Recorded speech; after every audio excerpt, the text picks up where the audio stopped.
Minimum holding period का ये जो कंसेप्ट है, it is somehow related to the concept of securitization guys. अब देखिए, एक बैंक के द्वारा अलग अलग तरह के एसेट्स को जो है वो डिस्ट्रीब्यूट किया जाता है, मतलब लोन्स को डिस्ट्रीब्यूट किया जाता है।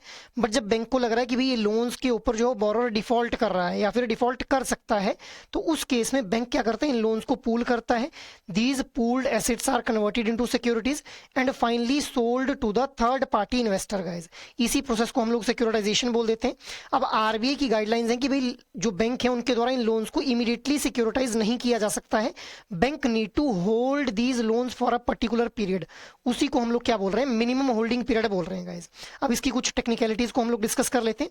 तो देखिए, रीपेमेंट फ्रीक्वेंसी हम लोगों को 4 तरह की देखने के लिए मिलेगी यहाँ पे, वीकली, फोर्टनाइटली, मंथली और क्वार्टरली गाइस।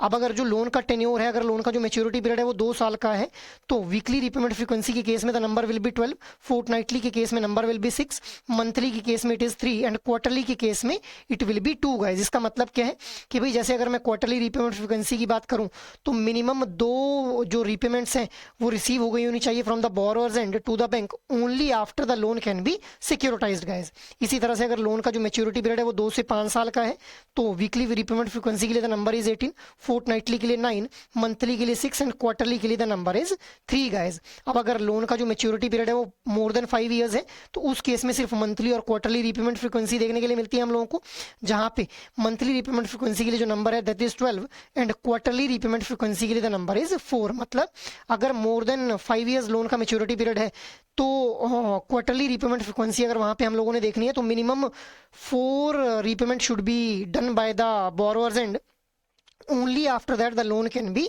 सिक्योरिटाइज्ड गाइस। ठीक है, तो आई होप अब ये मिनिमम होल्डिंग पीरियड का कंसेप्ट आप लोगों को क्लियर हो गया होगा। Thank you.